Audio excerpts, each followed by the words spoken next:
Assalamualaikum warahmatullahi wabarakatuh. Waalaikumsalam.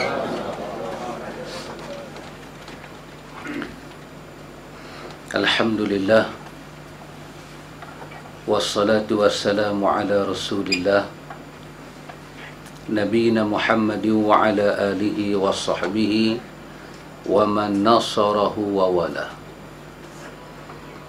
Allahumma faqihna fid din wa alimna ta'wil waj'alna minar rasyidin. Amin, amma ba'du. Ikhwatul iman, ikhwatu fid din, a'azzakumullah wa uhibbukum fillah. Alhamdulillah, alhamdulillah, summa alhamdulillah. Ikhwan, kita boleh sambung lagi majlis ta'lim kita ini. Alhamdulillah, buku kita ini, ikhwan, konsekuensi cinta kepada Nabi Muhammad sallallahu alaihi wasallam. Rasanya kita muka surat 17. Ya, nah? Kita muka surat 17. Iaitu kita masuk bab yang kedua, dua prinsip agama Islam. Islam ni dia ada banyak prinsip, tapi yang berkaitan dengan bab kita ini, dua prinsip. Syekh Utsaimin pernah bagi nasihat bagi penuntut-penuntut ilmu dan pendakwah-pendakwah, para duat. Syekh Utsaimin kata, kita ni bila jawab soalan orang ataupun kita bertanya soalan, belakang tak ada kosong. Mamat boleh duduk sebelah ni. Mak Muhammad boleh duduk kat Ustaz. Mamat boleh duduk kat Ustaz. Boleh silakan. Mak duduk sini. Saya ajak dia. Baik. Ayah dia pun boleh sandar. Boleh tak? Boleh tak? Ini boleh sandar. Tahu ke? Syekh Utsaimin menyatakan, ikhwan, akhawat, kerana satu hari orang tanya soalan pada Syekh Utsaimin. Orang kata, Tuan Syekh, apakah pandangan Islam tentang bab ini? Ketika itulah dia menegur kawan yang bagi soalan. Dia kata, hang jangan tanya aku apakah pandangan Islam. Sebab dia kata, sampai hari ini banyak benda tentang Islam aku tak tahu lagi. Cuma tanya kat aku, apakah pandangan aku dalam bab ni berdasarkan ilmu yang aku dah belajar dalam Islam. Supaya kalau aku terjawab silap, yang silap tu aku, bukannya Islam. Tapi kalau hang tanya kat aku, apakah pandangan Islam dalam bab ni, seolah-olah aku ni mewakili Islam menjawab. Jadi seolah-olah kalau hampa tak setuju dengan aku, hampa tak setuju dengan Islam. Sedangkan kalau hampa tak setuju dengan aku, tak apa. Tapi kalau hampa tak setuju dengan Islam, rosak Islam hampa. Ketika itulah dia menyatakan, yang dimaksudkan Islam itu ialah dasar-dasar kehidupan. Adapun ketika kita nak memberi penjelasan apa makna dasar-dasar yang ada, ketika itu bergantunglah kepada ilmu kita. Dan ini juga Syekh Utsaimin menulis dalam buku dia, 7 sebab para ulama khilaf di dalam Islam. Kenapa para ulama ni tak pernah satu kata? Di antaranya Syekh Utsaimin menyatakan berpunca daripada kemampuan ilmu yang ada pada diri dia untuk memahami kawaid dalam Islam. Sebagai contoh, ayat Quran ni daripada hari dia turun sampai hari ni ayat tu. Tetapi yang berubahnya apa dia? Manusia yang nak memahami ayat itu. Itu yang tak sampai kita punya kemampuan, level kita tak sama. Ada orang macam kita belajar, katalah kita buat syariah. Peringkat pertama kita buat, kita punya bachelor kita hanya mengaji bahasa Arab dan kita hanya mengaji lughah dan beberapa qawaid syariah. 40 muqarrar kita mengaji. Kita di situ kita belajar bahasa Arab dan kita belajar tajuk-tajuk yang akan kita belajar dalam pelajaran. Antum bayar orang buat BA dengan dia buat master. Dia master bahasa Arab. Dengan hamba Allah ni bahasa Arab dengan syariah. Kemampuan bahasa Arab dah tak sama dah. Dia ni dah master bahasa Arab. Ada orang dia buat PhD bahasa Arab. Jadi kemampuan orang yang dia sekadar BA syariah bahasa Arab dengan kawan yang PhD bahasa Arab bahasa yang sama, tapi tentulah melahirkan taswir, melahirkan penglihatan dia kepada ayat Quran mula tak sama. Sebab kemampuan kawan ni hanya bahasa Arab dan syariah. Dia ni master bahasa Arab, seorang lagi PhD bahasa Arab, tapi Quran tetap Quran. Pada hari dia turun, dia start dengan alif lam tak itulah sampai lam.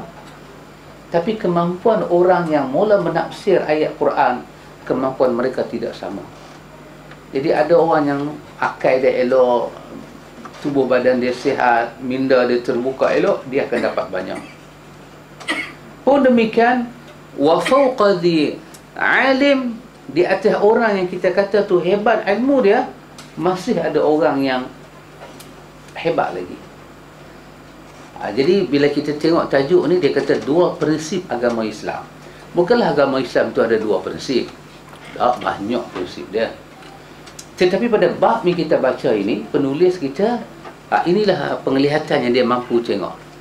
Pada bab yang kedua ni, dia nak menceritakan ada prinsip yang penting. Dan dia melihat prinsip yang penting itu berasaskan kepada dua tunjang yang utama. Ali Tantawi ketika dia bertanya pada murid dia, kalau datang seorang yang bukan Islam kepada kamu dan dia menyatakan dia kata saya ada 2 jam, 3 jam, itu saya nak balik negara saya, boleh tak awak cerita Islam dalam masa 3 jam? Saya mau Islam lah daripada Nabi Muhammad ditabar jadi Nabi sampai dia wafat, awak cerita dalam masa 3 jam. Murid Ali Tantawi kata, tuan, 3 jam tu tak ada boleh cerita apa. Ali Tantawi kata, itulah hari pertama kau jumpa dia dan mungkin hari terakhir. Adakah masa tu kau nak bagi tahu kat dia nanti saya nak pergi mengaji bahasa Arab, tajwid, nak mengaji fiqh 4 mazhab semua gedebang-gedebung, baru nak mencerita dia dah balik ke negeri dia. Ali Tantawi kata, ada orang datang kepada Nabi berdasarkan hadis-hadis yang sahih. Dia duduk dengan Nabi hanya 20 minit. Kemudian dia bersyahadah dan Nabi mengiktiraf dia sebagai pendakwah di kampung dia, dan Nabi suruh dia balik sampaikan agama di kampung dia. Maka apa yang mereka sampai? Mereka menyampaikan dasar-dasar yang ada dalam Islam. Nak menghuraikan dasar tu panjang dan tak akan sama. Tak akan sama kemampuan kita. Jadi tuan kitab kita menyatakan bab yang kedua ini, dua prinsip agama Islam. Agama Islam yang mulia ini dibangun di atas dua prinsip. Pertama, tidak boleh kita beribadat melainkan kepada Allah sahaja, dan tidak boleh mempersekutukannya dengan sesuatu apa pun juga. Dia kata prinsip yang pertama yang ni, la ilaha illallah. Yang ni nombor satu. Kita nak belajar apa pun, kita nak buat apa pun, jangan bagi bercanggah dengan ayat ini. Iaitu tidak ada Tuhan yang berhak disembah dengan sembahan yang benar melainkan Allah. Melainkan Allah Ta'ala. Jadi apa pun, jangan masukkan unsur-unsur kesyirikan kepada Allah Ta'ala, itu jangan dimasukkan sama sekali. Hal ini sebagaimana terdapat di dalam firman Allah Subhanahu wa Ta'ala, wa'budullaha wa la tusyriku bihi syai'a. Dan sembahlah Allah, wa'budullah, dan sembahlah Allah, dan janganlah kamu mempersekutukannya dengan sesuatu apapun. Kamu sembah Allah, wa'budullah, kamu semua hendaklah sembah Allah, Tu tengok ayat ni, lepas kalimah dal tu dia buat kalimah waw. Alif lepas waw itu dia panggil alif zaidah, alif tambahan. Tapi peranan waw yang ada itu menunjukkan waw itu dia panggil waw jamak. Apa dia? Seruan Allah Ta'ala ni kepada semua orang. Orang Islam baik, orang bukan Islam baik, manusia baik, jin baik. Waw itu telah membawa kita faham kelautan itu. Wa'budullaha, dan kamu semua. Di sini ada yang ditujukan cakap. Ada yang ditujukan cakap. Dia ada mad'u dia. Dia ada sasaran cakap dia. Sasaran cakap di sini manusia seluruhnya dan jin. Wa'budullaha. Dia datang dengan bahasa plural, orang kata jamak. Tidak mengecualikan seorang pun keluar daripada wilayah perintah ini. Seorang pun tak terkeluar. Wa'budu. Kalau orang tanya kita macam mana awak tahu, kita kata waw yang ada pada kalimah dal itu menjadi dalil kepada kita bahawa seorang pun tak boleh keluar daripada prinsip ini. Jin dan manusia tak boleh keluar daripada prinsip ini. Prinsip apa? Menyembah Allah sahaja. Wala tusyriku. Lepas kaf tu ada waw lagi satu. Dan kamu kesemua sekali-kali seorang pun tidak dibenarkan melakukan syirik kepada Allah. Ini saya katakan tadi, ikhwan, ilmu. Kita baca tuan kitab kita, dia bawa ayat ni dan dia memberi terjemahan Melayu, dan sembahlah Allah dan jangan kamu mempersekutukannya dengan sesuatu apapun. Tapi kalau kita tengok terjemahan Melayu tu, kita tak nampak betapa ayat ini telah pun menjadi suatu prinsip dalam hidup. Tetapi itulah ilmu, ikhwan. Ada orang nampak, ada orang tak nampak. Ilmu tetap sama. Ayat ini, ikhwatul iman, seolah-olah dia letak kepada kita pagar. Di atas nama manusia, di atas nama makhluk, di atas nama makhluk yang mendapat taklif daripada sisi Allah, bebanan hidup, kewajipan, iaitu dikatakan saqalain, dua makhluk yang berat ini, iaitu jin dan manusia. Pasal itu selalu Allah sebut jin dulu, baru sebut manusia. Wa ma khalaqatul jinna wal insa. Wallahu ta'ala alam, apakah hikmah dia, Allah Maha mengetahui.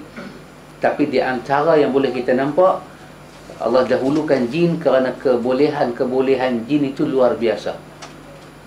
Mungkin dari segi umur dia dulu daripada kita. Betul lah, sebelum buat Adam, Iblis ada siap dah.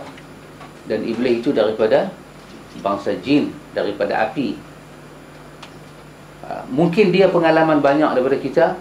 Kepada kita makhluk yang datang kemudian, maka Allah dahulukan makhluk yang dicipta awal. Wa ma khalaqatul jinna wal insa illa liya'budun. Dua makhluk ni Allah kata wa'budullaha wa la tusyriku bihi syai'a. Di sini ikhwan, Allah tak membenarkan jin dan manusia melakukan syirik pada dia.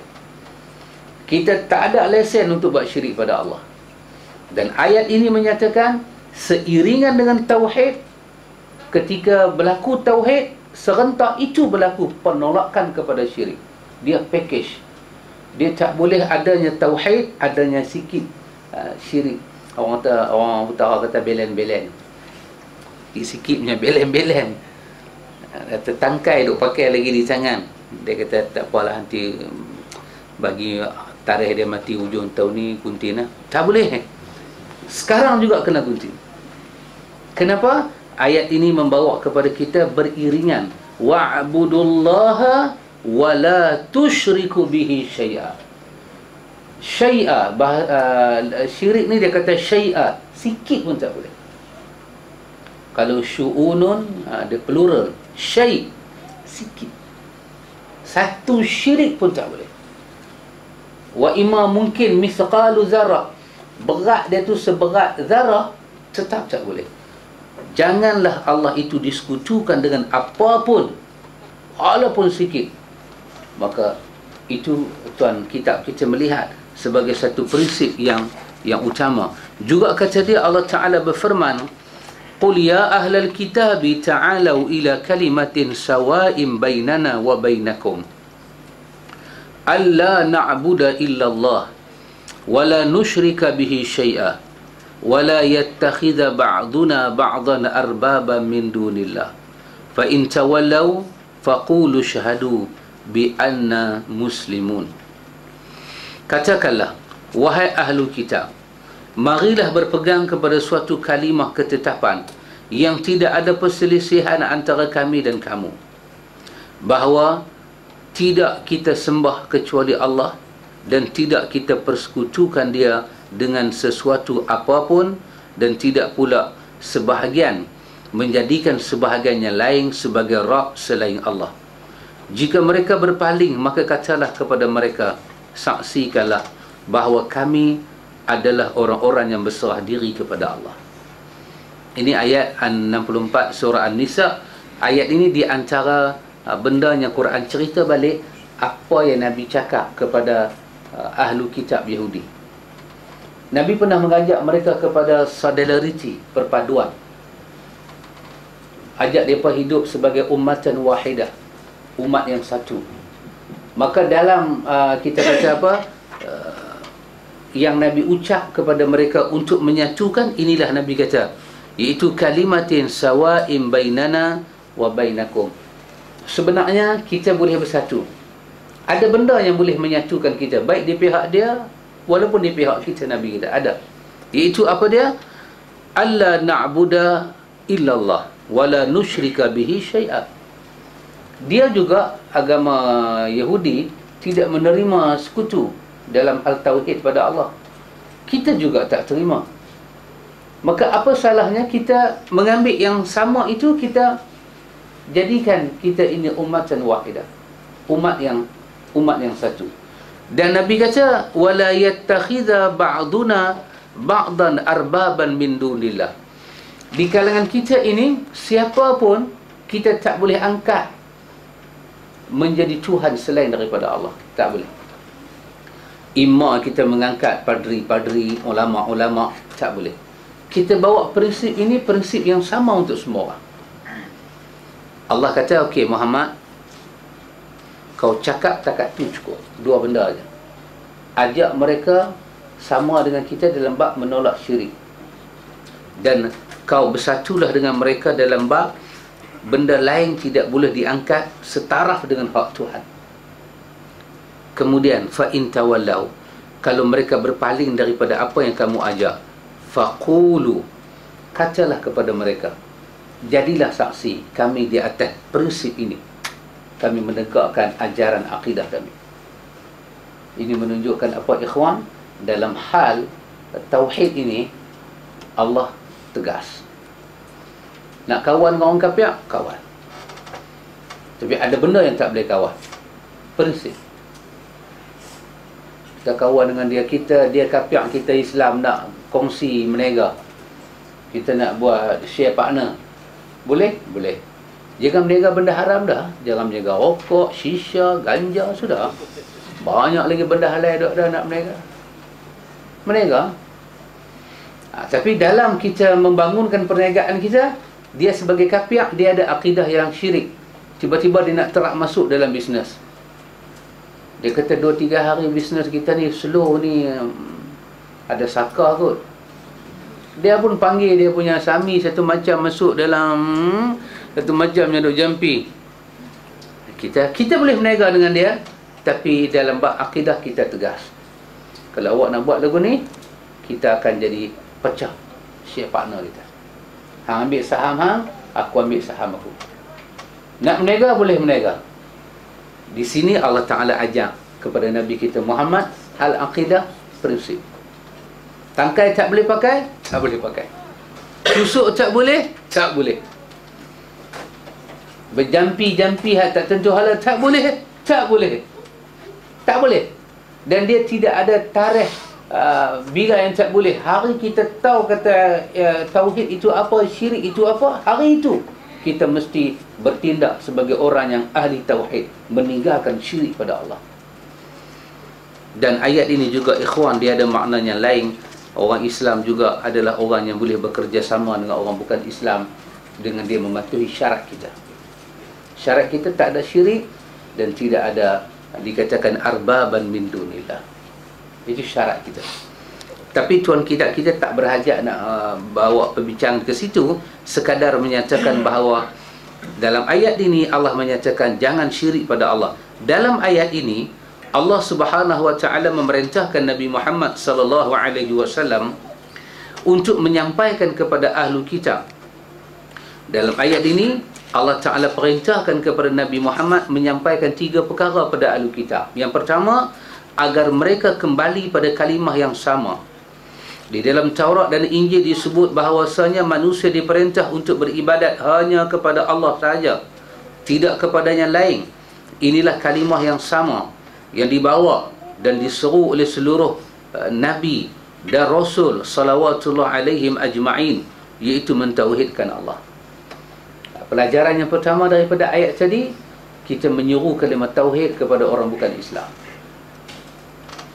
Ni apa, dalam surat khabar ni 2-3 hari itu ada 2 ekor Cina Makau, Cina Bukit, 2 ekor perak yang dia buat apa, khinzir kan, dia kata selamat buka puasa tu. Ini perak punya Cina. Tapi kita juga kena melihat bagaimana prinsip kita pula. Kita duk pergi heret dia pergi mahkamah lagu tu, kita bagi satu hukuman kat dia. Adakah lepas dia keluar mahkamah dia tahu Ramadan itu apa? Lagi perak dia jadi. Jadi kita terpaksa ada satu kepala otak ahlu sunnah. Ahlu sunnah ni memikirkan dakwah ke, dia memikirkan pemusuhan ke? Siapa baca surat khabar yang tak marah dengan 2 ekor Cina Bukit ni? Sajalah sibuk Cina Bukit, perak. Otak budak Cina ni advance, dia mengaji. Otak dia bagus. Tapi otak mamak lagi bagus. Kan? Cina ni punya otak, daripada belajar lagi. Saya katakan apa salahnya? Tapi saya tak tahulah, saya bukan minister dalam negeri kita. Tapi cara kampung lah, fikir cara kampung lah. Apa salahnya bagi satu hukuman dekat dia? Apa dia? 1 bulan dia kena jadi student UIA. 1 bulan. Lesen dia tarik, kad pelajar dia tarik, pasport dia pegang, IC jangan bagi ke dia. 1 bulan you kena study to understanding Islam, dalam bab yang hang hina Islam tu. Dan hang kena ambil exam dan hang kena lulus cemerlang. Itukah lebih baik ataupun 3 bulan bola penjara ke baik? I think about that. Nampak tak kan? Tak tahulah, pasal kita bukan hakim kan. Kita boleh fikir cara kedai kopi lah. Tapi orang besar-besar kadang-kadang dia bagi satu hukuman. Hukuman kita nampak dia akan jadi keroh lagi keroh. Kita punya problem in our country, nampak dia main dah. Problem kita ini ialah pencerahan kepada Islam itu tak serata. Tak serata. Kerana itu tak berlaku serata dan para ulama tak main peranan yang baik. Ini mungkin kita kena cakap juga. Para ulama tidak memberi pendedahan Ramadan yang baik pada orang. Sensitif kita itu kurang. Ini negara ini orang Islam sedang berpuasa Ramadan. Apa pandangan awak? Orang kafir jalan tengah jalan, mineral water diminum macam tu. Awak kena sedar. Kita pergi, kita daripada Malaysia naik kapal pergi ke Mekah buat umrah dalam bulan Ramadan. Sepatutnya kerajaan Saudi fikir orang yang datang ke Mekah itu ada dari berbagai negeri, mungkin ada yang tak puasa. Pasal apa? Agama bagi safar kan. Tapi bila kita masuk Masjidil Haram sepanjang bulan Ramadan, tong Zam-Zam tu dia terbalik kan. No Zam-Zam pada waktu siang dalam bulan Ramadan. Bila dia buka Zam-Zam dekat-dekat nak maghrib tu, baru dia penuh balik tong Zam-Zam. Dia peduli apa? Hang sapar ke, hang tak sapar ke? Kalau dia start buka, Silap-silap yang pinati minum dulu orang Saudi, dia beritahu dia siapa. Tapi dia tahu, dia buka visa mungkin juta. Puasa Ramadan di Mekah seperti mana kita buat haji. 2 juta, 3 juta orang. Ramai. Tapi kenapa dia tak buka Zam-Zam? Kerana dia pegang pada prinsip. Apa? Ini bulan kena puasa. Kalau hang safar, hang pergi minum sorok-sorok di hotel. Di Malaysia, kita boleh ambil prinsip tu. Majoriti Muslim sedang berpuasa. You kalau you nak minum, you pergi dalam tandas, you boleh minum. You sembunyi belakang bangunan, you boleh minum. Ima you orang kafir sekalipun, you kena hormat orang tuan rumah kepada bumi ini, peribumi ini sedang puasa. Tapi gambar ni, sorry to tell lah, tapi jangan abang kawan, ni rahsia kita saja. Saya rasa pemerintah telah gagah dalam bab ini. TV tak main peranan yang baik. TV duk kira apa? Orang tua-tua di rumah orang tua-tua, anak tak ambil balik raya. Tunjuk muka satu macamnya, muka sekupang orang tua-tua tu kan. Kira dia lepas anak mak dia kat situ, dia tak main tengok. Petronas lah buat iklan macam-macam. Tapi dia tak buat iklan yang sensitif, bagi tahu kepada non-Muslim, kami sedang puasa dan you kena hormat kami. Ketika kita tak bagi benda ni pada dia, tiba-tiba dia bertindak macam kasar, kita punish dia. Nampaknya tindakan kita tu dia tak balance. Tak balance. Saya duk doa siang malam, bagilah Allah Ta'ala bagi hidayah dekat ketua hakim yang nak hukum dia dengan peguam dakwah tu. Allah bagi hidayah sunnah lah sikit. Dia pun ni okey, hakim tu memang dah cerdik lah, otak boleh buat batu cincin, otak tu bagus, tapi dia tak dapat sunnah. Dia duk kira apa, nak hukum orang berdasarkan apa yang ditulis atas buku. Dia tak pakai dia punya apa orang panggil budi bicara. Bawa dia pergi juga air 1 bulan, dia kena mengaji apa itu Ramadan di sisi Islam. Lepas tu dia boleh dakwah pada orang dia, jangan main-main, bulan ni bulan besar dekat orang Islam. Ini kita duk belajar ikhwatul iman. Ayat ini bawa kepada kita apa dia ikhwan, kita seru orang bukan Islam datang pada Islam. Kita nak seru dia, kita kena seru dia dengan sunnah. Kita tak boleh seru dia dengan hawa nafsu kita, sebab dia tak akan nampak jalan. Hanya sunnah boleh membuka jalan pada orang. Saya katakan ikhwan, akan datang dalam hidup kita satu masa kita tak reti dah nak cakap apa ke orang. Tak reti dah. Kita kata, ketegak sangat kawan dia ni. Bahasa utara dia kata, bakak tak rentung, rebuih tak hempuk, duk goreng tu tak garing-garing. Tak tahu lah makhluk jenis apa ni. Kalau ubi kita rebuih, empuk lama dah. Kalau ikan bakak kita bakak, dah rentung lama dah. Ni punya duk terang, dia tak faham.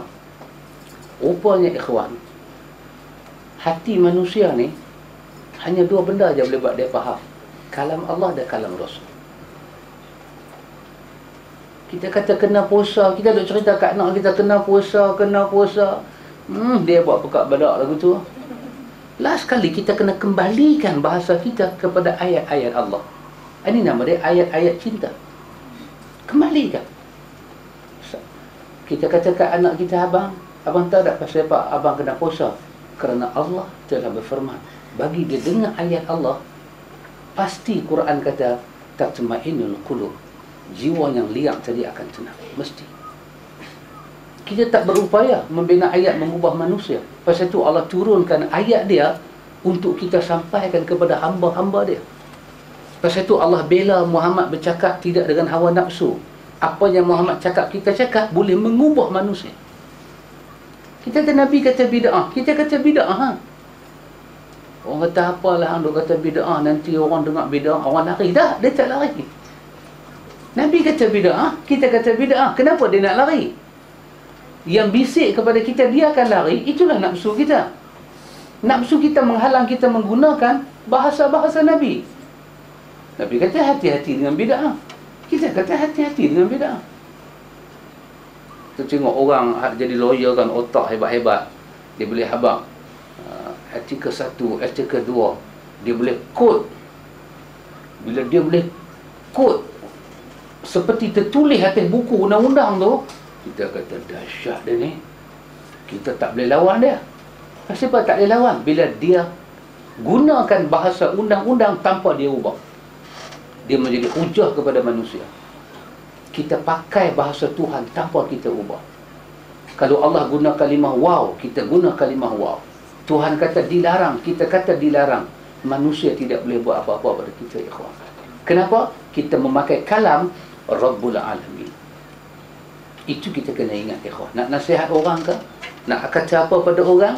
Jangan lupa bawa lidah kita ini kepada kalam pencipta alam ini. Hati manusia adalah alam. Pemikiran manusia adalah alam yang berada di bawah Rabbil Alamin. Allah itu roh dan kita adalah alam. Karena itu, yang kedua, tidak boleh kita mempersekutukan Allah dengan sesuatu apa jua pun. Seluruh para Nabi dan Rasul, salawatullah alaihim ajma'in, semuanya mengajarkan dan menunjukkan kepada tauhid dan melarang daripada perbuatan syirik. Semua para Nabi datang nak ajak benda ni lah. Allah Ta'ala berfirman, وَلَقَدْ بَعَثْنَا فِي كُلِّ أُمَّةِ رَسُولًا أَنِ اعْبُدُوا اللَّهَ وَاجْتَنِبُوا الطَّاغُوتَ فَمِنْهُمْ مَنْ هَدَى اللَّهُ وَمِنْهُمْ مَنْ حَقَّتْ عَلَيْهِ الضَّلَالَةُ فَسِيرُوا فِي الْأَرْضِ فَانْظُرُوا كَيْفَ كَانَ عَاقِبَةُ الْمُكَذِّبِينَ. Dan sesungguhnya kami telah mengutuskan Rasul pada tiap-tiap umat untuk menyeru, sembahlah Allah dan jauhilah taghut. Maka di antara umat itu ada yang diberi petunjuk oleh Allah, dan ada pula di antaranya orang-orang yang telah pasti kesesatan baginya. Maka berjalanlah kamu di muka bumi dan perhatikanlah bagaimana kesudahan orang-orang yang mendustakan ayat Allah. Ini ikhwan, para sahabat, mereka begitu dekat dengan zaman umat-umat yang dibinasakan. Jadi mereka bila berjalan itu, kesan-kesan peninggalan umat dahulu dekat dengan mereka. Mereka boleh tengok. Adapun kita ni dah jauh dah, ribu-ribu tahun dah jauh. Tapi pun demikian, akibah itu, pelajaran-pelajaran itu masih kita boleh tengok. Jadi Allah katakan dalam ayat ini, kesemua para nabi mereka datang fi kulli ummatin. Tiap-tiap umat itu ada rasul dia. Dia hantar rasul. Pasal itu ikhwan, dalam pelajaran akidah kita kena mengetahui makna rasul, makna nabi, supaya kita ni jadi orang yang reti. Selalu saya katakan pangkat yang tertinggi yang ada kepada makhluk manusia dan jin ini adalah pangkat nabi dan rasul. Lain semua bawah. Jadi kita kena tahu tidak ada pangkat lain boleh berada di atas. Tidak ada kalam lain boleh berada di atas. Semua mesti di bawah. Pasal itu ulama' dikatakan waris Nabi. Kerana mereka mewariskan daripada Nabi. Mereka menyampaikan apa yang ditinggalkan. Mereka tak boleh sampai benda yang tak ditinggalkan. Mereka tak boleh sembunyi apa yang ditinggalkan. Mereka mewarisi. Jadi kalau mereka tidak mewarisi, mereka akan jadi ulama'-ulama' yang memberi pandangan sendiri.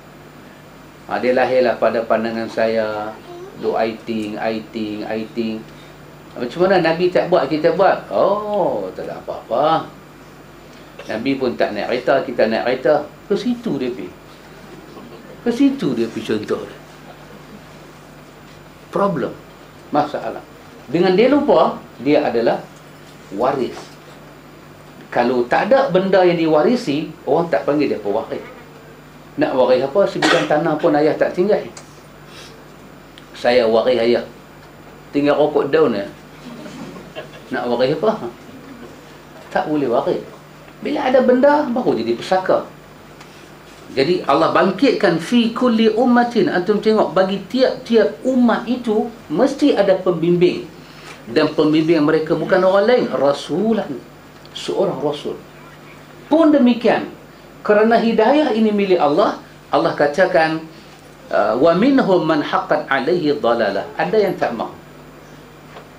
Rasul terang, Rasul bagi penjelasan, takkan dia tak boleh faham? Takkan dia boleh faham?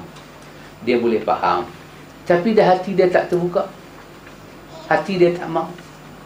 Di kalangan mereka pula Allah kata faminhum man hadallah. Ada yang mau. Macam seorang Abasa tu kan, dua contoh. Satu pemimpin yang tak mau hidayah, satu seorang yang buta mata mau pada hidayah. Ada orang mau hidayah, dia akan dapat, ikhwan. Ada yang tak mau, dia tutup, hidayah tak masuk. Allah berfirman, wa ma arsalna min qablika min rasulin illa nuhi ilaih annahu la ilaha illa ana fa'budun. Dan tidak kami utus kepada kalian seorang rasul kecuali kami wahyukan kepadanya bahawa tidak ada ilah yang wajib diibadahi dengan benar kecuali hanya aku, maka sembahlah aku. Ini Allah Ta'ala bagi tahu kepada kita dengan tegas, ikhwan, bahawa wahyu yang Allah turunkan kepada Nabi adalah wahyu tauhid. Ini tuan kitab kita duk menjelaskan prinsip yang pertama dalam Islam ialah tidak boleh melakukan syirik. Tak boleh melakukan syirik. Lepas itu Nabi kata jangan ruqyah. Ruqyah, ar-ruqa. Ruqyah ni ikhwan, dia ada yang syar'i, dia ada yang tidak syar'i. Kita membaca apa yang Nabi baca, itu syar'i. Tapi dia ada sikit, apa dia? Kalau kita sakit kepala kan, nak ubat tak lega, jumpa ustaz, tolong doa kat saya sikit. Ustaz pun tak datang, baca doa. Tiba-tiba Tuhan punya nak uji, lega. Dia akan jadi apa lepas tu? Tengok. Dia tak banyak, sikit. Tak banyak, sikit. Sikit apa dia? Habis tak ada, dia kata, ustaz ni syak warak. Tetapi dengan hati dia telah mempercayai sesuatu. Pasal itu, bagi orang yang menjaga akidah, yang ni pun dia tak mau. Dia mau apa? Saya yang sakit, saya yang pohon kepada Allah. Ya, itu lebih memurnikan tauhid, lebih memurnikan. Kata sahabat tolong doa saya, doa. Sahabat tolong doa saya, doa. Kata sahabat, alhamdulillah, dia malah berkat doa enta lah sahabat, berkat doa enta. Lepas tu dia mula nak belikan pelekat bagi satu. Pasal apa? Rasa besar hati. Terima kasihlah enta tolong doa. Sahabat bila pergi Mekah tolong doa kat enta, dia itu pun doa. Anak kahwin lama ni 3 tahun dah kahwin tak ada anak, dia itu pun berdoa. Tak tahu Tuhan bagi kembar 12 terima. Mau sangat 3 tahun punya pasal kan, Tuhan bagi 3 tahun punya. Oh, dia kata sahabat, berkatlah enta doa. Lepas tu bila apa-apa jadi, dia dah tak rasa dah permintaan dia kepada Allah itu tajam. Dia mula tak rasa dah. Dia mula rasa orang ni lebih afdal doa daripada dia. Yang tu pun Nabi tak mau. Pasal itu Nabi selalu menyatakan, mintalah kepada Allah. Kau minta sendiri. Pasal itu kita, kalau tempat yang Nabi ajak kita doa ramai-ramai, kita doa ramai-ramai lah. Masa bila Nabi doa ramai-ramai? Hujan tak turun, gerhana, Nabi doa ramai-ramai. Tapi banyak di dalam hidup Nabi ni, doa ni semua sendiri-sendiri. Hatta doa sembahyang mayat pun, dia pergi jumpa tengok orang mati kan, Allahumma ighfirli walahu warhamni walahu. Kita tak kata Allahumma ighfir lana walahu, walaupun itu ramai, kita tak kata doa ramai. Kerana itu ikhwatul iman, bagi orang yang menjaga akidah dia itu. Pasal itu Nabi kata jangan terlibat dengan jampi-jampi tak tentu hala ni. Jangan, Nabi kata. Kalau kau nak jampi, kau teladan aku. Kau jampi diri kau dengan apa yang Allah turunkan pada aku. Dan kalau kau nak jampi orang, kau jampi orang dengan apa yang aku turunkan. supaya orang nampak yang kau baca itu dari aku, yang berkatnya ajaran aku, yang makbulnya sunnah aku, tak ada kena mengena dengan kau. Kau ini orang yang menjalankan urusan itu sahaja. Kerana itu ikhwatul iman, perkara yang ketiga, tidak boleh sebahagian menjadikan sebahagiannya lain sebagai Tuhan selain daripada Allah. Jika mereka berpaling, katakanlah kepada mereka, saksikanlah bahawa kami adalah orang-orang yang Islam. Hal akidah kita tegas, tak boleh. Kita tak boleh jual akidah kita, tak boleh, sekali-kali tak boleh. Apa yang Quran kata tak boleh, tak boleh. Allah Ta'ala berfirman, wa qada rabbuka alla ta'budu illa iyyah wa bil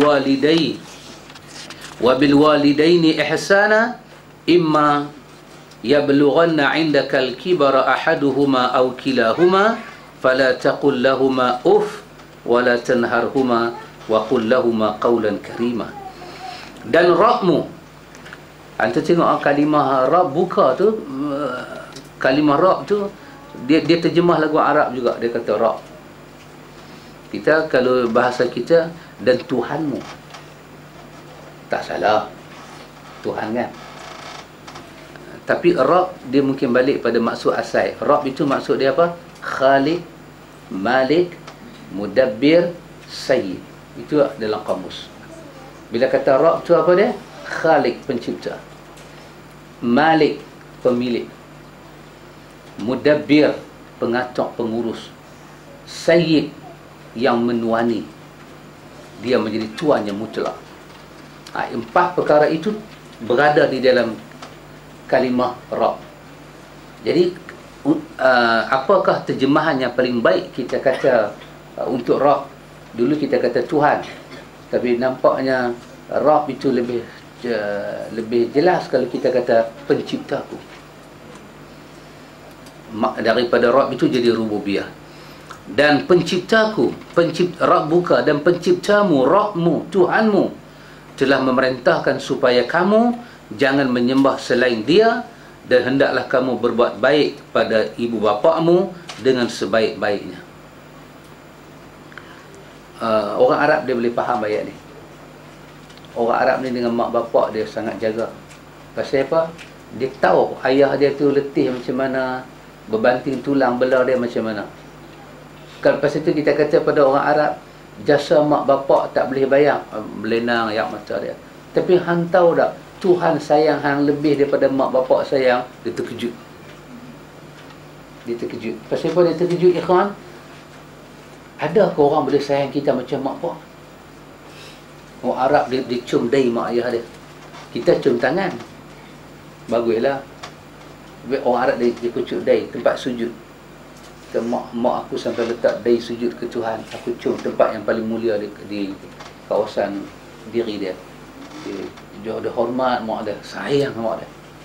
Tapi bila dikatakan Allah sayang kamu lebih daripada ibunya melahirkan, termenung dia. Iyakah?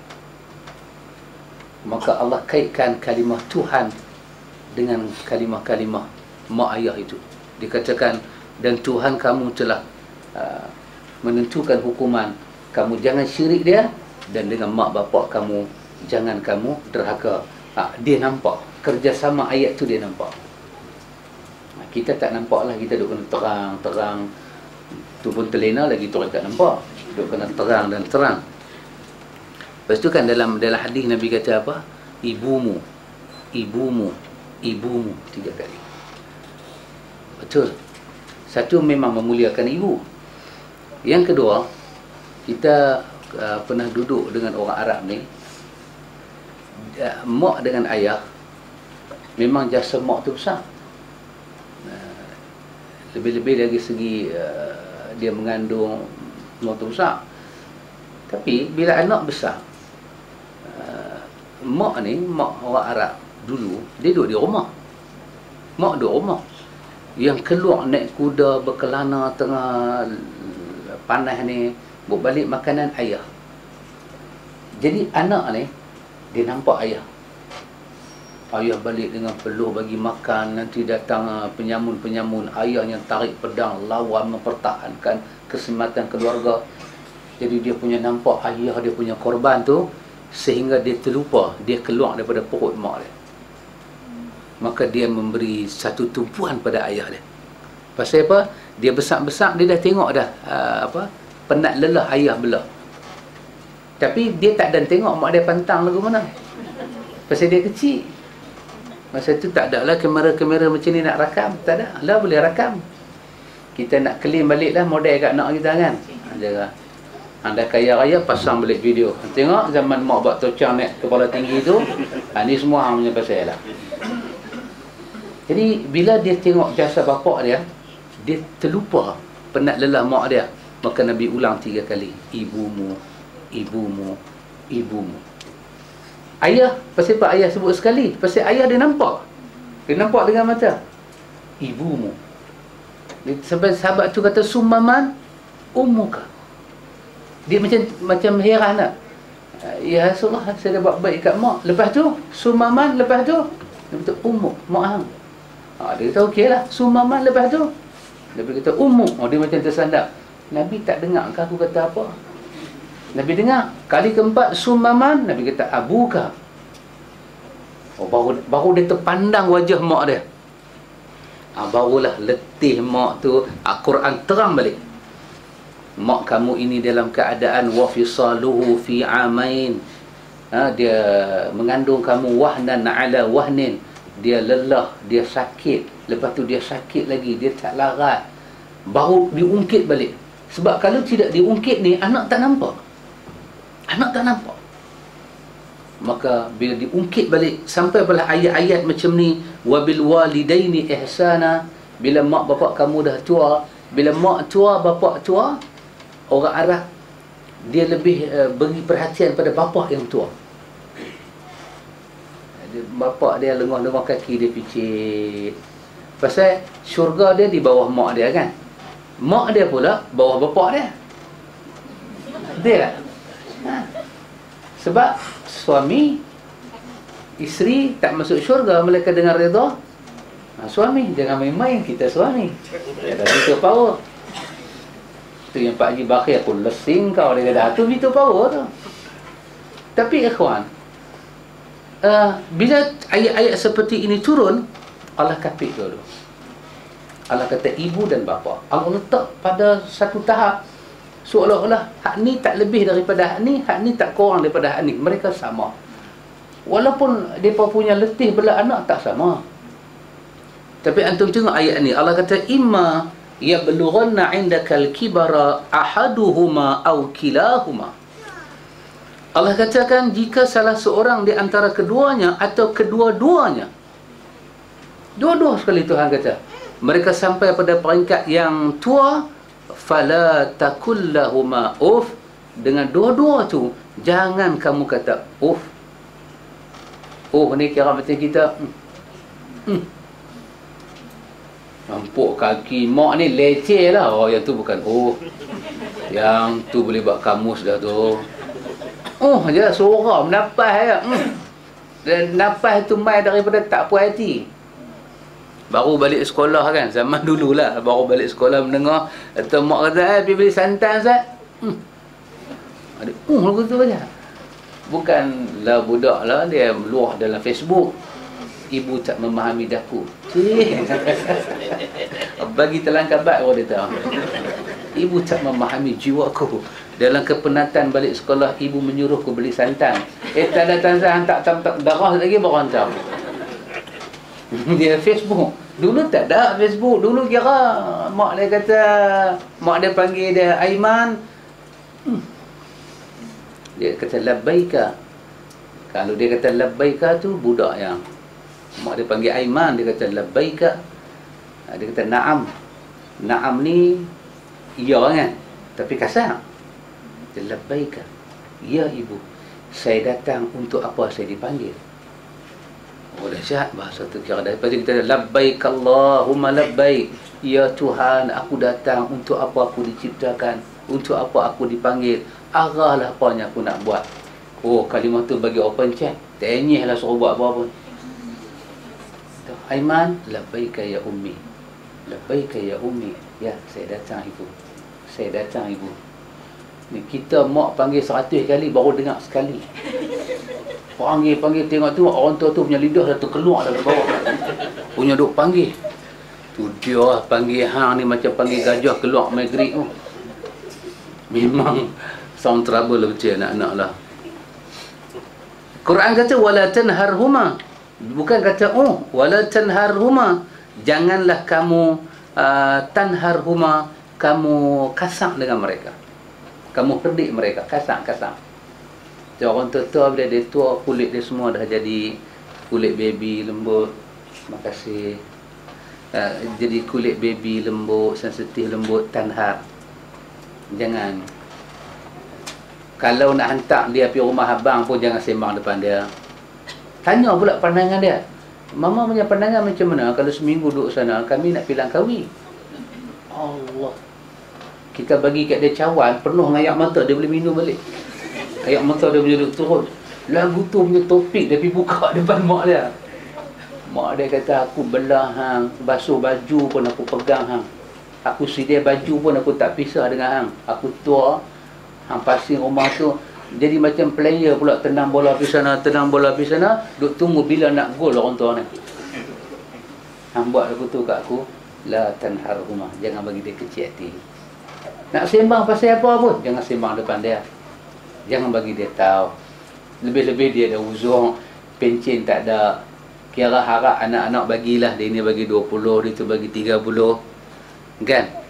Macam saya tak apa, pencen 1.5 juta, pencen. Tak apa, ni cerita tak ada duk buat kerja bendang, dah tua tak boleh pi, tumpah rumah anak-anak. Anak-anak duk sembang. Beras tak ada depan mak ayah dia. Orang tua ni duk fikir apa? Dia dah jadi kayu balak kat anak-anak dia.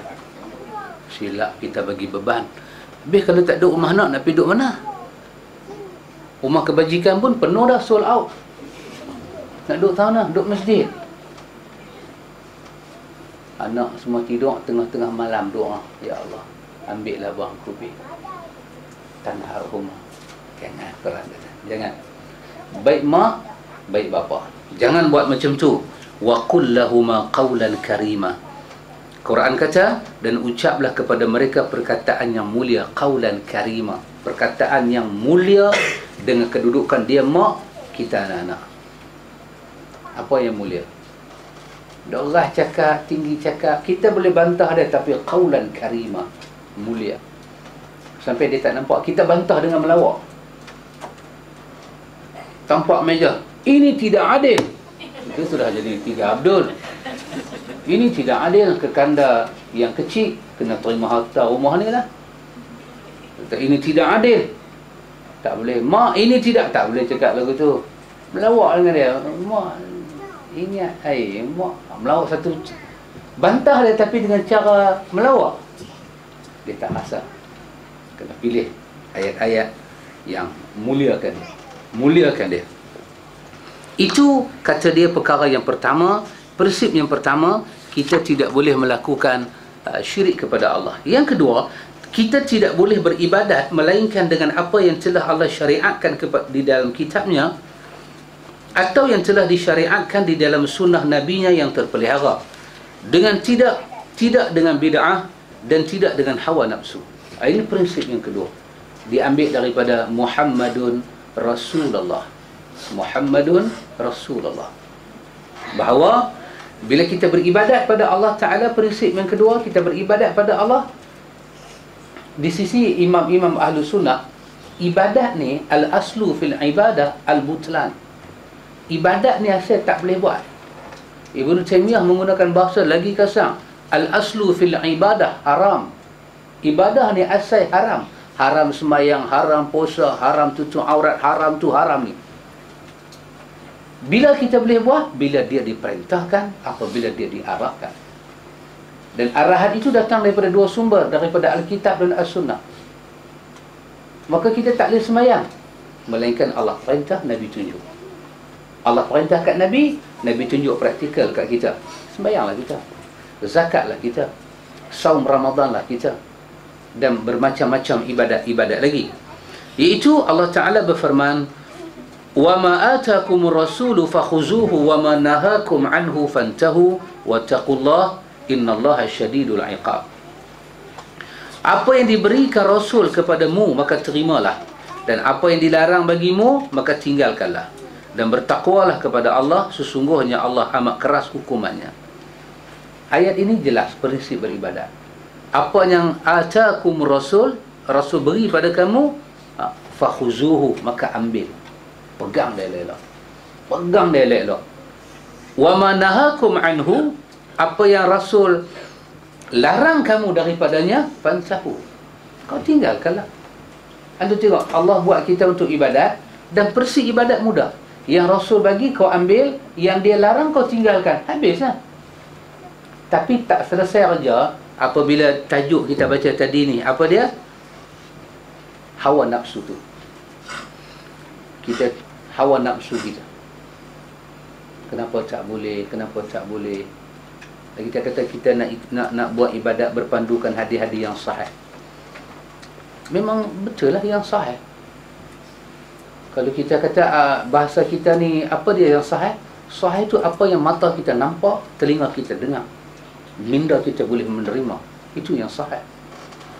Telinga kita, mata kita tak nampak, telinga kita dengar, akal kita tolak. Dia cerita kat kita, dia kata budak umur 6 tahun lintas jalan, aksiden. Tapi trailer tu, hak tayar lipan tu, trailer tayar 24 tu, laju, trailer tu speed 150. Kita kata, kereta apa tu? Trailer speed 150. Bukan kata kita terkejut, pemandu trailer pun terkejut, berbuih mulut. Hang tahu kan trailer ni speed 150, belakang jadi macam ular kena pedai. Tapi dia kata, aku nak cerita, dia break depan budak 5 tahun, melekat. Dia pakai Goodyear punya tayar, melekat. Budak tu pun tak kena, apa pun tak kena. Trailer tu pula ni, trailer bawa gas Petronas, 1 tong gas pun tak meletup, bergoyang pun dah. Kita kata, cerita ni biar betul lah. Hang punya cerita ni 3 tahun sudah aku duk cerita lagu tu. Hampir jual orang lain lah. Tak, pasal apa kita tak boleh percaya? Pasal benda kita dengar tu tak sahih. Tak sahih. Kalau panggil trailer satu Malaysia, mai dengar, driver trailer satu Malaysia dengar cerita dia, dia pati golek kepala. Apa punya gila duk cerita lagu tu.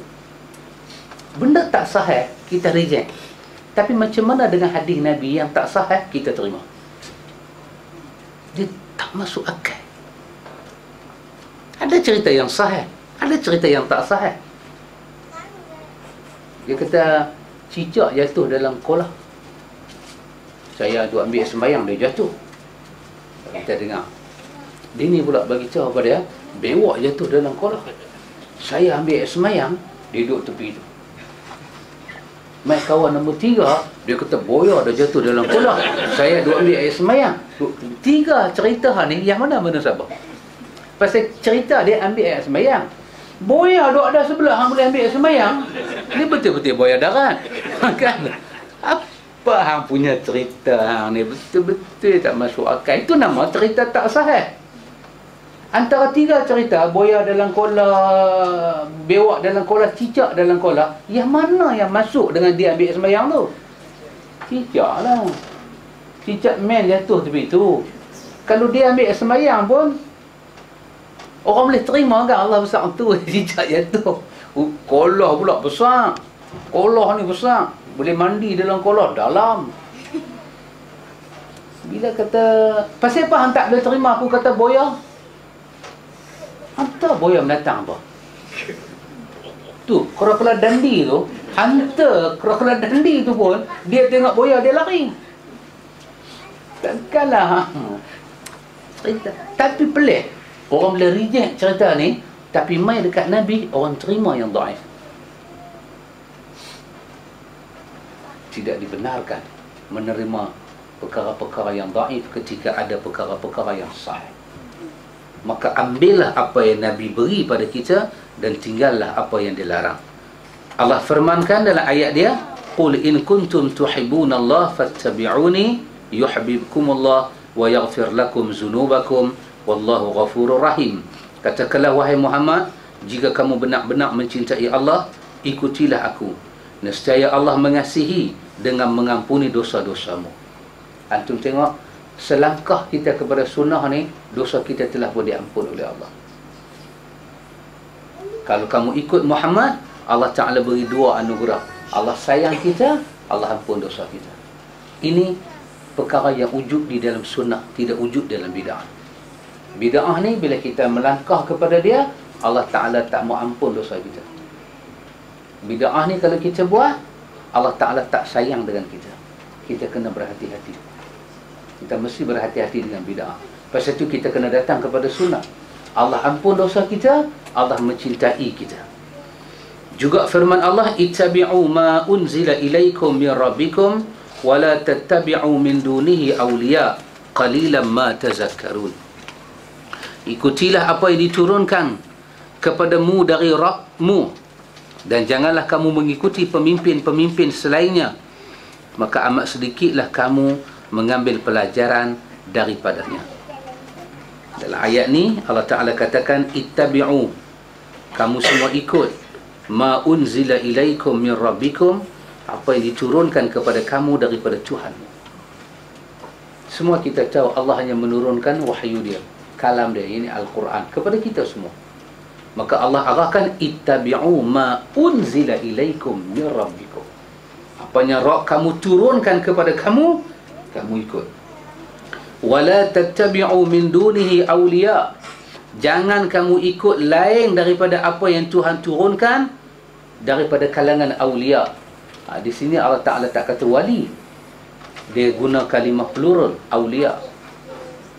Berhimpunlah manusia sebanyak mana pun, seorang pun jangan kau ikut. Kau tetap kena ikut apa yang Tuhan turunkan kepada engkau. Antum tengok macam mana ayat ini, taukid ayat orang panggil. Penegasan-penegasan yang ada dalam ayat ini minta kita jangan berganjak daripada jalan petunjuk. Dalam beribadat kepada Allah, tidak boleh seorang Muslim melakukan perbuatan bid'ah, kerana bid'ah dilarang dalam agama. Orang yang mengadakan sesuatu yang baru dalam agama, maka perbuatannya ditolak. Bid'ah ni total ditolak, total. Cuma kita kena tahu, bid'ah ni ada dua jenis. Bid'ah ni ada dua jenis. Ketika kita nak berperang dengan bid'ah, kita kena tahu bid'ah yang kita bersemuka ni dia dalam kategori apa. Para ulama sunnah membahagikan bid'ah pada dua. Satu nama dia bid'ah hakiki, satu bid'ah idhafi. Itu kita kena kenal pastilah. Bid'ahnya hakikiyah ni, dia bertentangan total dengan Quran dan Sunnah, dengan lafaz yang zahir dan dengan makna yang tersembunyi. Total pertentangan. Seperti ayat kita baca tadi, ayat 7 surah Al-Hasyr itu, apa yang Nabi bawa kita ambil, yang Nabi cegah kita tinggalkan. Bid'ah hakiki ni bercanggah dengan ayat ni. Yang Nabi bawa dia tinggalkan, yang Nabi suruh jauhi dia buat. Dan perbuatan dia itu wujud larangan di dalam hadis. Contoh apa? Contoh pi tanah kubur. Pi tanah kubur. Apa Nabi ajak dalam sunnah? Nabi ajak dalam sunnah, kubur ni tinggikan dia sedingkai. Kalau nak bagi tinggi, sedingkai. Kemudian kita buat dia elok-elok, bubuh satu tanda, kata dia adalah tanah kubur. Dan Nabi tak benarkan kita sembahyang di atas tanah kubur. Nabi kita jangan duduk atas kubur, jangan buat sebarang binaan atas kubur. Bahkan Nabi kata apa? Dilaknat Yahudi dan Nasara. Kenapa? Mereka menjadikan kubur Nabi mereka sebagai tempat sembahyang. Jadi kita tak boleh beribadat di kubur. Semua ni hadis melarang. Hadis tunjuk macam mana kubur patut diurus, dan hadis melarang beberapa perkara di atas tanah kubur. Tak boleh duduk, tak boleh kapak dia. Oh, saya tak tahu lah, sajalah saya katakan, ini orang boleh marah juga. Orang Jawa ni, kok Jawa ini, oh dia dengan kubur nak mai bulan puasa ni, dia pikat atas batu nisan kain putih, kain kuning, dia picat hijau, dia cat bendera Malaysia pun ada. Antum ziarah lah kubur-kubur yang terbesar di Malaysia ni, dia pibuh bendera Malaysia. Apa punya khurafat kepala dia pun tak tahu. Nabi tak bagi. Nabi tak bagi buat tu semua, dia buat. Dia pergi tabung bunga. Tak apa tak kata tabung bunga, dia pergi beli bunga jala. Bunganya hari Tepusam keluar setahun sekali. Bunga tu dia pergi letak atas kubur. Hak mamak-mamak, bukan mamak ni, mamak lagi satu tu. Mamak-mamak lain ni, dia pergi ambil urupati, dia cucuk atas kubur.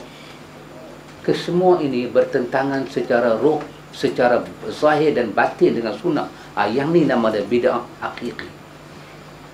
Bid'ah yang macam ni tidak ada para ulama yang berbeza, melainkan wajib ditentang.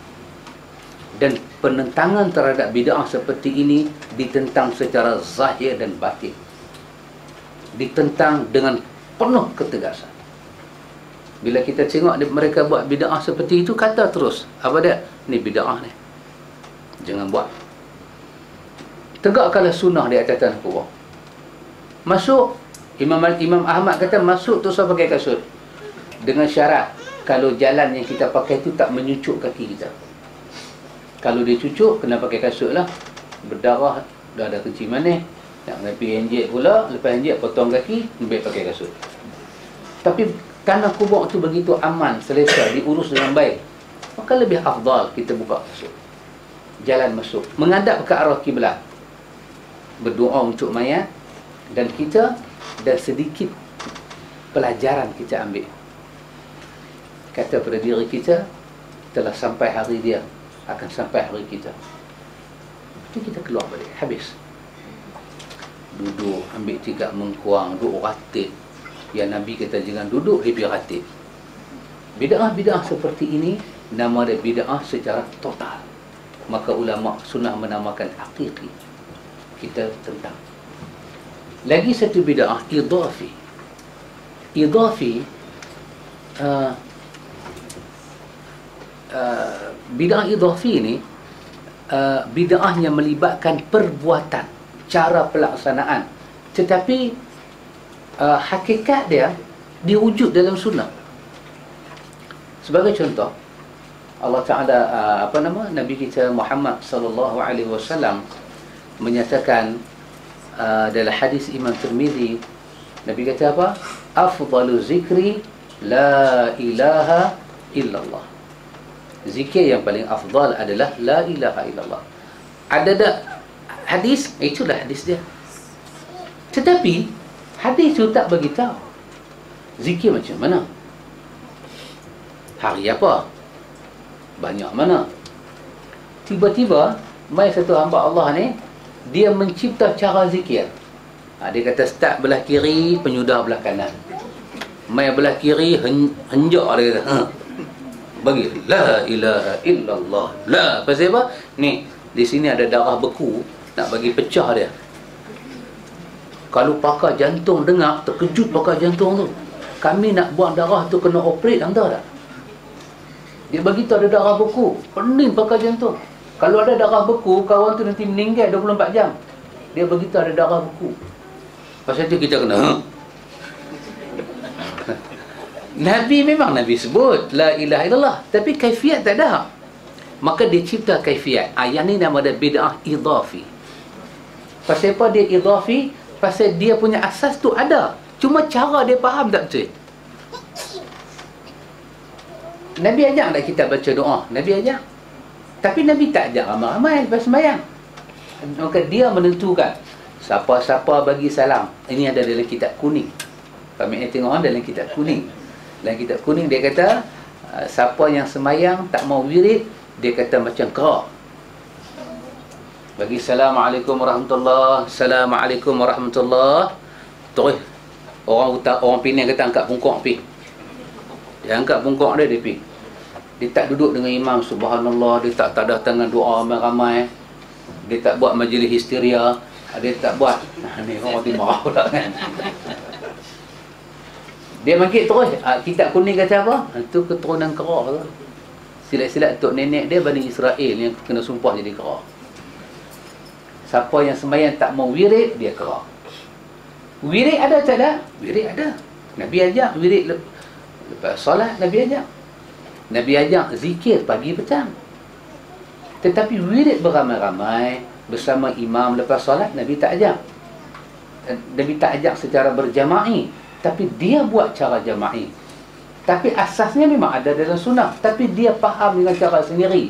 Yang ni kita namakan bid'ah idhafi. Ikhwan, antara dua bid'ah ini, hakiki dan idhafi, para ulama sunnah menyatakan bid'ah hakiki lebih teruk. Peperangan kita terhadap bid'ah hakiki, peperangan zahir dan batin. Mesti kita attack dia habis-habisan. Adapun bid'ah idhafi ni, cara kita nak tackle isu dia atas kepandaian kita. Tapi orang yang menjaga agama, bid'ah hakiki jauh sekali, bid'ah idhafi pun dia tak mau. Pasal kita nak tukar tambah? Pasal kita nak buat benda Nabi tak buat? Nabi kata buat kenuri. Tak betul lah. Maksud dia apa dia? Ada duit buat lah. Dah, dia faham kenuri orang mati. Dia buat kenuri orang mati. Kita kata makcik buat kenuri pasal apa? Oh, dia kata adalah hadis sahih, Nabi kata buat kenuri. Kenapa tunggu hari mati? Yalah, dia kata hari mati beradik-beradik balik semua. Laku tu makcik mati hari-hari kan senang. Dia mereka. Hadis itu ada, tapi dia reka. Inilah dalam fatwa Al-Kubra oleh Ibnu Hajar Haythami Al-Makki, ditanya kepada dia tentang berselawat kepada Nabi. Dia menjawab, Ibnu Hajar Haythami Al-Makki dalam buku dia Fatwa Al-Kubra, dia menjawab. Dia kata, al-aslu sunnah wal kaifiyatu bid'ah. Selawat itu sunnah, tetapi cara selawat itu adalah bid'ah. Ini bid'ah idhafi. Selawat nak serah tongkat baca khutbah jemaat, selawat basuh beras. Ni beras ni beli kedai Cina ni, selawat ni. Beli gas selawat kedai Cina. Beli rumah dia basuh terus satu rumah. Dia munjak, dia tak samak dengan bumbung-bumbung lah. Ini semua kita kata hulu, melampau. Jadi ikhwatul iman, seorang Muslim dia mesti menjauhi daripada melakukan bid'ah, sebab Allah tidak akan menerima bid'ah. Ikhwan, Nabi kita bersabda, iyyakum wa iyyakum muhdatsatil umur fa inna kulla muhdatsatin bid'ah wa kulla bid'atin dalalah. Inilah jawapan Nabi kepada bid'ah. Apa dia? Allah tak menerima apa-apa amalan bid'ah. Ulama hadis kata baik hakiki maupun idhafi, Allah tak terima. Allah tidak akan. Baik bid'ah dalalah maupun bid'ah hasanah, dua-dua Tuhan tak terima. Dua-dua Tuhan tak terima. Semayang tarawih kan, selawat. Satu selawat, yang kedua selawat pula silap.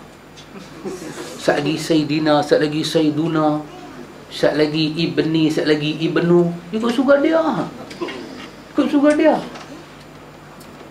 Dia punya grammar Arab tu tak jaga langsung. Sat lagi Ibnu Abdillah, sat lagi Ibnu Abbas, sat lagi Ibni Umar, sat lagi Osman Ibnu. Apa ni Ibnu dengan Ibni ni, apa dia ni? Sat lagi ba'da Rasulillah, sat lagi ba'da Rasulullah. Badai ikut dan lah. Janji apa teringat, lepas abang. Itu bid'ah. Itu satu bid'ah lah. Tapi apa dia buat? Dia ingat baik. Tapi ingat, buat bid'ah ni Tuhan tak terima. Macam sahabat mai rumah saya nak masuk mina anak saya.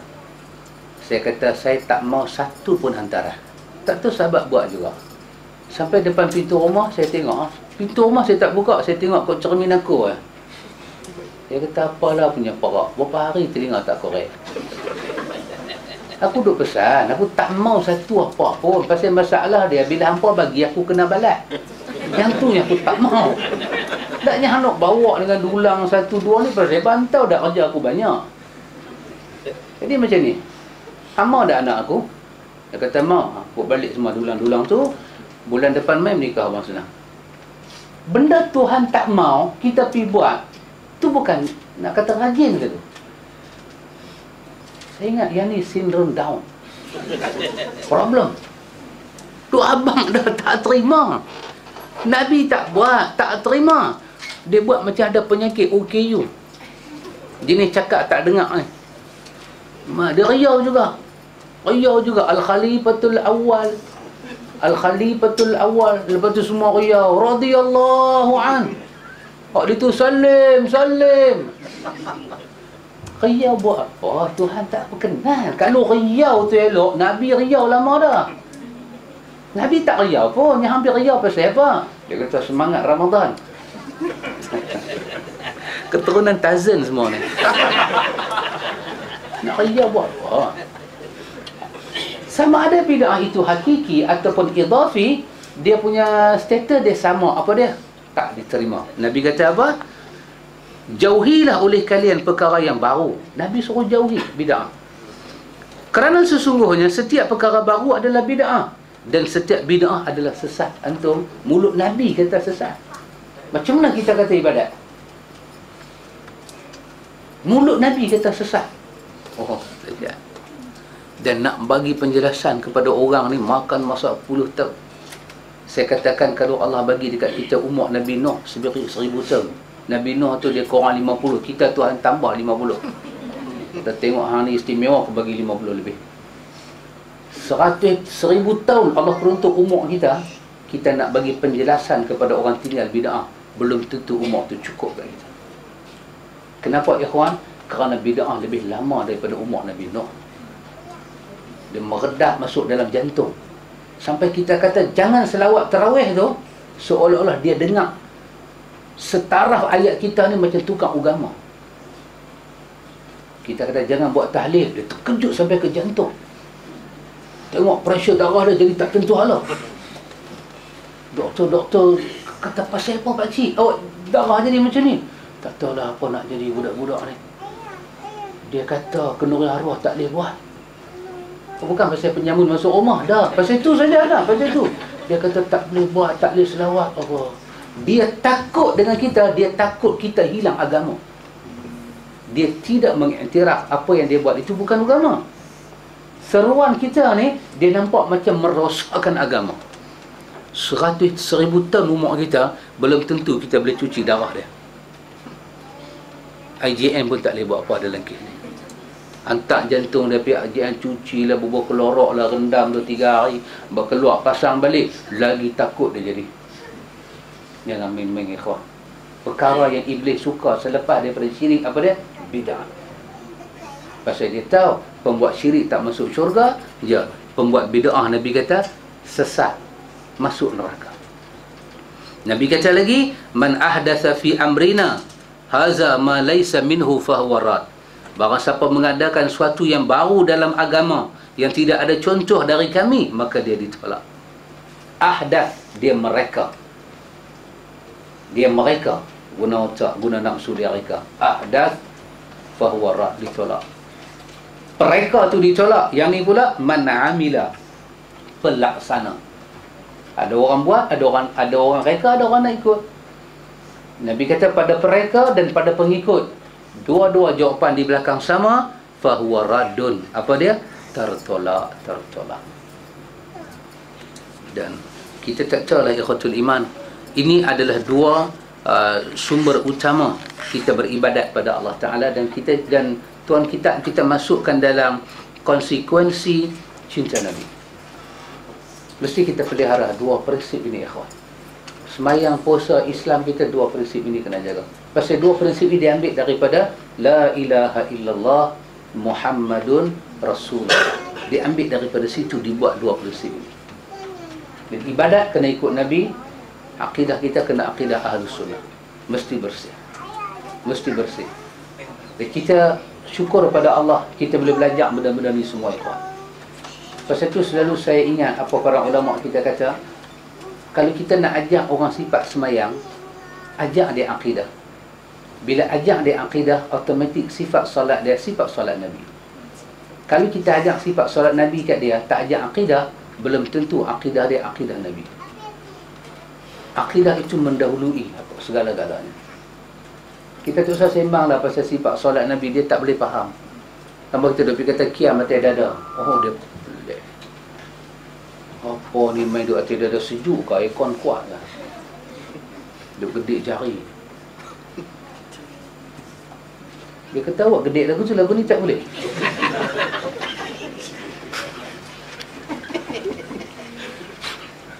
Lagu tu punya otak apa dah. Anak kata apa dah. Anak kata apa. Last kali kita duk buat gila, dia duk raya elok. Kita duk buat gila, dia tukar baju raya semua elok. Dia boleh tanya soalan macam tu. Kita kata ada. Dia kata pelik kenapa tak duduk tergedi. Tak boleh faham. Kita sifat solat Nabi ni tak boleh faham. Ya. Tapi setelah kita ni semua nak kena baca lah.